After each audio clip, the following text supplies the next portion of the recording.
अपने जीवन की एक घटना आपको बताता हूँ। मेरा बचपन बहुत पैसे में गुजरा, लेकिन पेरेंट्स क्योंकि इस प्रकार के बिज़नेस में थे जो कि अप डाउन बहुत होता था, स्पेकुलेटिव बिज़नेस था। तो जब 17 साल का हुआ, कॉलेज में, इंजीनियरिंग कॉलेज में 18 साल का पढ़ने गया, वापस बुला लिया गया क्योंकि उन्होंने कहा कि फ़ीस देने को पैसे नहीं हैं। घर में आके वापस अपना फैमिली का बिज़नेस पल्सेस प्रोसेसिंग का शुरू किया, तो वर्किंग कैपिटल नहीं था। तो इसी प्रकार से एक रिलेशनशिप बने एक फूड कॉरपोरेशन ऑफ इंडिया के ऑफिसर से, और उसको हमने कहा, कुछ आइडिया शेयर किया। उन्होंने उस रिलेशनशिप की वजह से ही अपने ऑफिसर्स को मिला करके हमको एक नया काम इस देश में शुरू हुआ, जब हमने किसी पहली बार आर्मी को सप्लाई हम जैसा आदमी कर पाया जिसके पास पैसा भी नहीं था। तो रिलेशनशिप की बहुत पावर है। इसके साथ ही जो हम सुबह डिस्कशन पे थे, उस बात को वापस आता हूँ, और जो अगर आप डिक्शनरी की मायने अगर रिलेशनशिप के जानना चाहें तो ये कहता कि ये एक ऐसी कंडीशन है, इट इज़ ए कंडीशन और a fact of being related, connected और हैविंग एन एसोसिएशन। उसका ये मायने रियल में एक डिक्शनरी का मायने दिया। इनका कनेक्शन मतलब आप किसी न किसी कारण से किसी से जुड़े हुए हैं। Whatever this gentleman said here, what's your good name? Rahmatullah Pashtun from Afghanistan. From Afghanistan. Yes. Thank you very much. You gave us a meaning which, correct me if I was wrong or I am wrong in understanding, that we can establish a connection even with a short time. Today, when you are listening to me, I am talking to you, we have a connection. Yes, exactly. And that is a relationship we have developed. It may last till this show lasts, or it may continue later on. You may tomorrow think about it, you may remember this show, you may say that Subhash Chandra was talking sense or he was talking nonsense. So you will have a relationship, maybe it is a negative relationship, negative feeling, negative remembrance, but there would be a connectivity between us, or it may stop here itself. Thank you, Rahmatullah, for Thank you so much. Thank you. giving a new definition, at least to me. And of course, किसी ने ये भी कहा कि relationship जो है वो एक पक्षी की तरह से है। It's like a bird. पक्षी को अगर बहुत ज़्यादा मजबूती से पकड़ेंगे वो पक्षी मर जाएगा। इसी तरह से रिलेशनशिप में भी उसने कहा कि अगर रिलेशनशिप को मेंटेन करना है, अगर बहुत ज़्यादा उससे क्लिंग करोगे, उसको अपने जो भी जिससे भी रिलेशनशिप हो आपके, अगर उसको थोड़ा कुछ स्पेस नहीं दोगे तो वो रिलेशनशिप किसी न किसी स्टेज पर सफोकेट करने लगेगी, परेशान करने लगेगी, और दोनों में से एक व्यक्ति शायद उस रिलेशनशिप से दूर होने की कोशिश करे। So it's like a bird. If you hold it tightly, it can die, but hold it light, then this relationship can fly. It can continue. It can go to the higher and higher heights of the relationship. And if you hold them with care, then it remains there forever.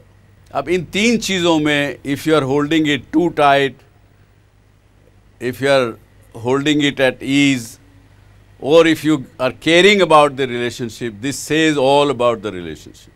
Relationship अच्छी और बुरी भी होती है, तो हमको define करने पड़ेगी क्या अच्छी रिलेशनशिप है, क्या बुरी रिलेशनशिप है।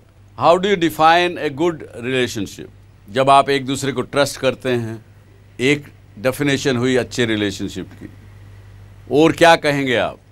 According to me, what a good relationship is, a good relationship has mutuality. Mutual respect. Yeah, mutual respect, mutuality. It has the feeling on both the sides. आप कह रहे हैं दोनों तरफ से होना चाहिए। Exactly, प्यार एक तरफ से नहीं होता है। Exactly. जी, समझ गया। जी, और बताइए। Good morning. बड़ा अच्छा कहा आपने। So according to me, a good relationship is based on trust and understanding.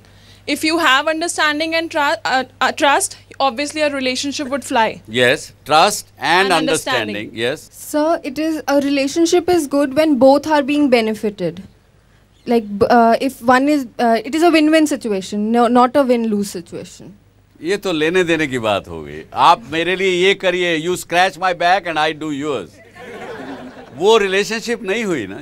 Win win होना चाहिए, एक दूसरे की म्यूचुअल रेस्पेक्ट होनी चाहिए, माना। लेकिन विन विन रिलेशनशिप तो वो फिर ट्रांजैक्शनल हो गया। इसमें मुझे एक बात याद आती है, हमने पीछे एज ए मीडिया 4 साल पहले भारतीय पार्लियामेंट में एक बिल लाया गया और इस बिल में 2 बिल एक्चुअली लाए गए, जो कि एक बिल ऐसा था कि अगर पत्नी पुलिस स्टेशन में जाके कंप्लेंट कर दे कि मेरा पति मुझे इल ट्रीट करता है, तो पुलिस पहली बार वार्न करेगी, दूसरी बार उसको गिरफ्तार कर लेगी। उनको कोई प्रूफ देने की आवश्यकता नहीं है कि किस प्रकार से वो इल ट्रीट करता है। दूसरा बिल वो ये लाए कि यदि कोई बच्चा भी भले ही किसी भी एज का हो, 5-6 साल से ऊपर हो, बोल सकता हो, 5-6 साल की उम्र से 20, 22, 25 साल का किसी भी उम्र का हो या हो, लड़की हो, वो यदि कंप्लेंट करे कि मेरे पेरेंट्स ने मेरे साथ गलत व्यवहार किया, तो पेरेंट्स को भी वो इसी तरह से पहले वार्न करेंगे, दूसरी बार गिरफ्तार कर लेंगे। तो हमने इस बात को अपोज किया। आप शायद कहेंगे कि आपने गलत अपोज किया, कि हमें ये लगा कि भारतीय संस्कृति इतनी कमज़ोर नहीं है, जिनको उसी प्रकार का वातावरण मिला है, कोई गाइड करने वाला नहीं है। वो कई जगह ऐसे किस्से हैं जो आदमी अपने औरत को इल ट्रीट करता है, लेकिन दूसरी तरफ ऐसे भी किस्से हैं, जैसे सिक्किम भारत का ही एक अंग है। सिक्किम के अंदर एक परंपरा है कि वो लड़का लड़की के घर आता, तो वहाँ पे ऐसे किस्से भी देखे गए कि वो लड़की अपने पति से इल ट्रीट करती। लेकिन ये सब होने के बावजूद भी बाय एंड लार्ज पति पत्नी के रिलेशन हिंदुस्तान में अच्छे हैं, क्योंकि आप देख सकते हैं कि डिवोर्स रेट भारतवर्ष में 0.002% है, जो कि एक विकसित देश में, बिना उसका नाम लिए कहूँगा, पहली शादी 65% टाइम डिवोर्स में कन्वर्ट होती। तो ये भी स्थिति है। और जहाँ वैसे ही देशों में, क्योंकि डिवोर्स हो जाते हैं पति पत्नी के बीच में, बच्चा या बच्ची चाहे वो पति की हो चाहे पत्नी की हो, वो नए रिलेशन में आ जाती हैं, तो वो आदमी भी उसको, लड़की को इल ट्रीट करता है या लड़के को इल ट्रीट करता है।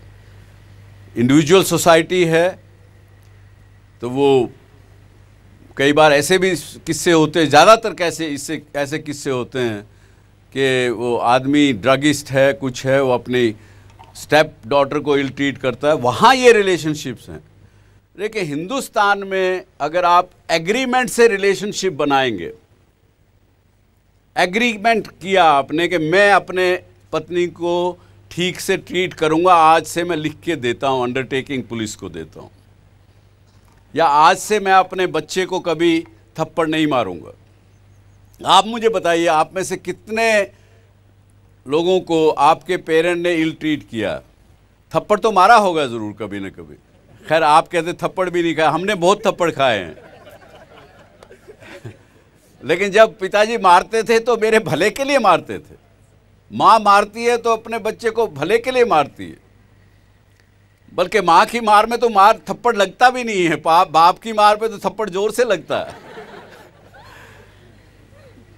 भारतीय संस्कृति ऐसी नहीं है दोस्तों, जिसमें कि रिलेशनशिप कॉन्ट्रैक्ट से हों या एग्रीमेंट्स बना के किए जाएं।